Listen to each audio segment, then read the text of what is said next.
Like, Caitlin Clark spent 20 minutes signing autographs. She made her way 2/3 of the arena. She signed literally hundreds of autographs. And if you guys didn't see that game today, there were as many Fever fans as there were Sky fans. The phenomenon that the WNBA has been trying to understand for over a year just hit Chicago like a freight train, bringing crowds, autographs, and shattered attendance records with it. But this time, it wasn't just about the action on the court.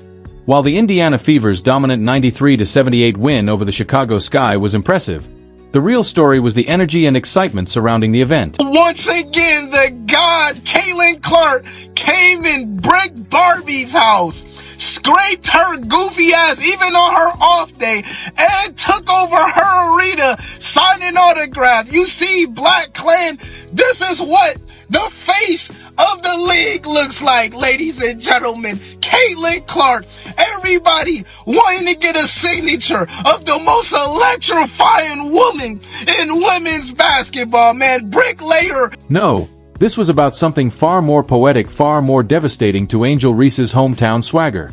It was about Caitlin Clark stepping into the United Center, the heart of Reese's basketball kingdom, and despite nursing a groin injury from the bench, somehow becoming the main event. She didn't need to play a single minute to shift the atmosphere. Her presence alone rewrote. To Miss Angel Reese, she's all in Indiana during All-Star, and her Reebok campaign, come to your trap, take over your trap. What happened to that? Because it looked like Caitlin Clark went to Chicago and took the city over. It looked like she took the city over. She took your trap over. Caitlin Clark. It was more fans running. They was running down on Caitlin Clark like she was Michael Jordan. Angel Reese was sidelined with a back injury. Caitlin Clark, nursing a groin strain that had kept her out for 4 straight games, wasn't expected to play either. And yet, when the Indiana Fever bus rolled into Chicago, it might as well have been carrying the Pope. The United Center, the 20,000-seat arena chosen specifically to honor the hometown queen of the WNBA, was transformed into Caitlin Clark's personal autograph signing convention before tip-off even arrived. Played the Chicago Sky on Barbie Night, of which Angel Reese was not in the game. She is who Barbie Night is pretty much named after, but she is out with a back injury. As a matter of fact, many of their players are out. Mariah Jefferson is out. Haley Van Lith is out. Again, Angel Reese is out. So this game, in my mind, was pretty much a lock. And I gotta say, it was not the funnest game. And the fact that the Chicago Sky even brought it back, they were just killing them by the first half. If you're enjoying this, go ahead and subscribe, because what we witnessed can only be described as the most beautiful form of basketball domination without ever touching the ball. Caitlin Clark spent 20 full minutes walking the perimeter of the United Center, signing autographs, waving to fans, and soaking in the moment. She covered nearly 2/3 of the arena, and when security tried to guide her into the tunnel like she was just another player, she refused. She kept going. Because that's what legends do when they understand exactly what they mean to the universe.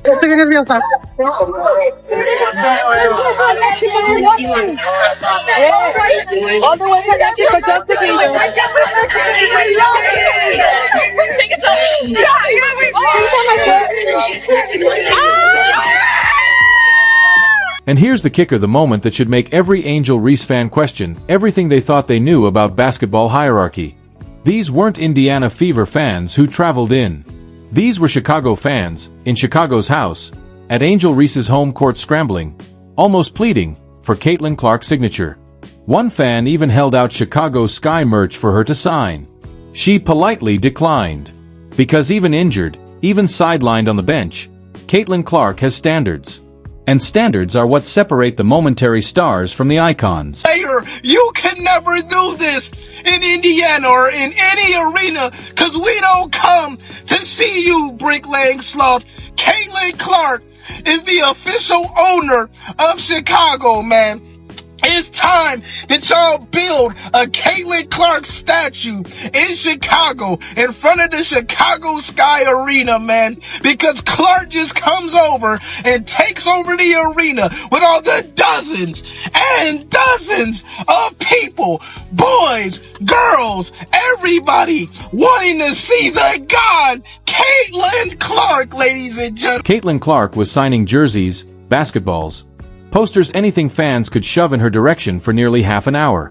And she did it with the ease and grace of someone who knows her mere presence is an event. Meanwhile, Angel Reese was presumably somewhere tending to her back injury, watching from a distance as her home crowd lost their collective minds over her biggest rival who couldn't even lace up her sneakers that day on the court. It was Kelsey Mitchell who lit the place on fire. She dropped 35 points, hitting 7 threes, marking her 100th career 20-point game and her 9th time cracking 30. She also picked up her 200th career steal, solidifying her place in franchise history second only to Tamika Catchings in 20-point games. Was just on another level today, man.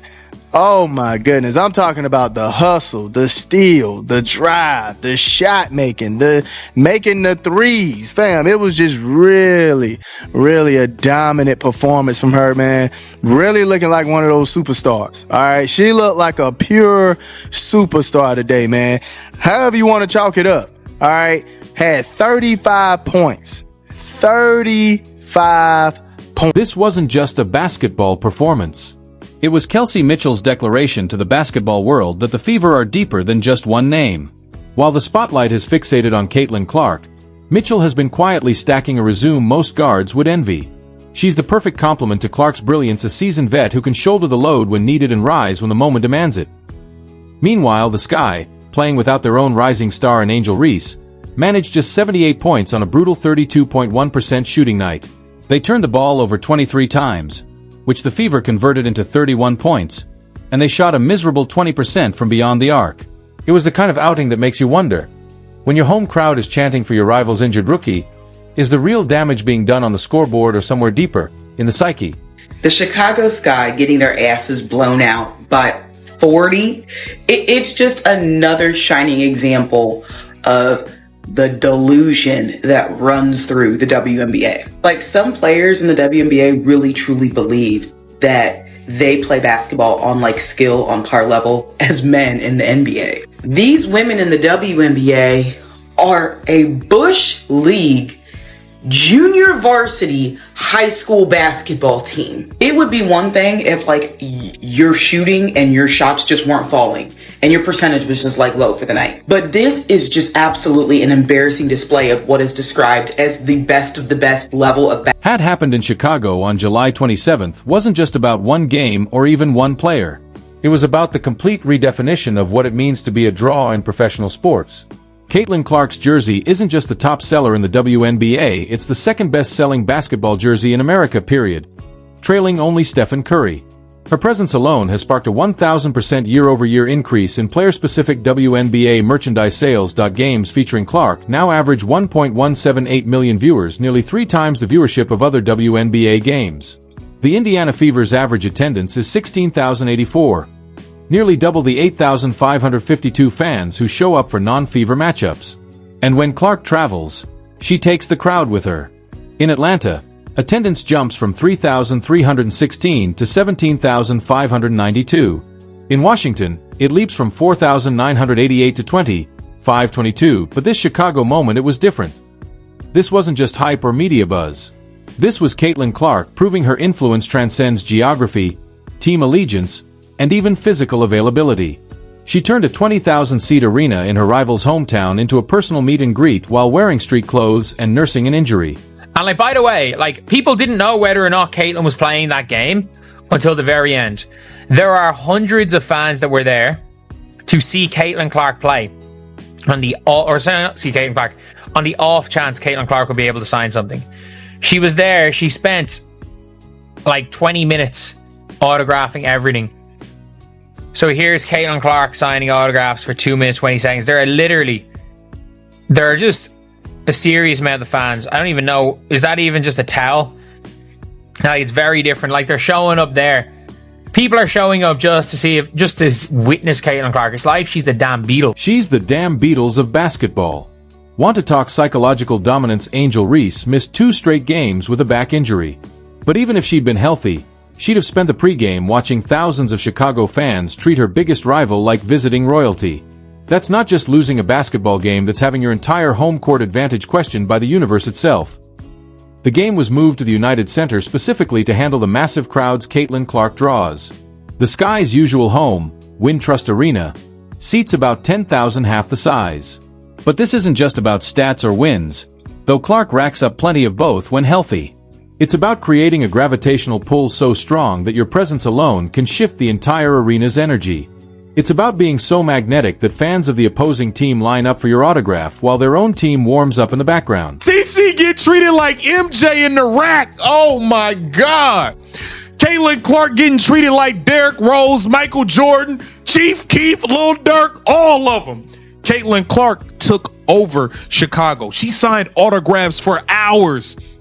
This wasn't no extras that was paid to come stand in the scene. No, these were real people trying to get autographs.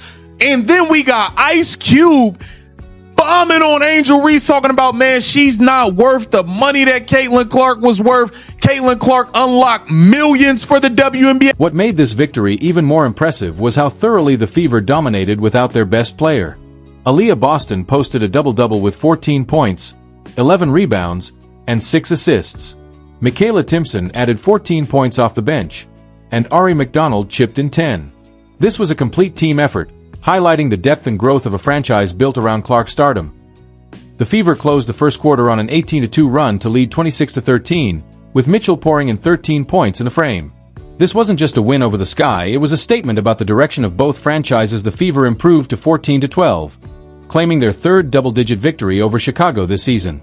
Meanwhile, the Sky fell to 7-18, continuing a campaign marked more by absence than achievement. Everybody, Kelsey Mitchell dropping a 35-piece right on y'all domes. Aaliyah Boston out there Boston marketing. Michaela Timpson, our rookie, out there giving y'all the business. A Chicago Sky Goon Squad. When Bricklayer Reese plays, y'all lose. When the Sloth doesn't play, y'all lose. When Ariel Atkins plays, y'all lose. When she doesn't play, y'all lose. When Haley Van Lith plays, y'all lose. When she doesn't play, y'all lose. But ever since the Chicago Sky Goon Squad drafted Bricklayer, I spaced too far apart Reese, y'all ain't did shit.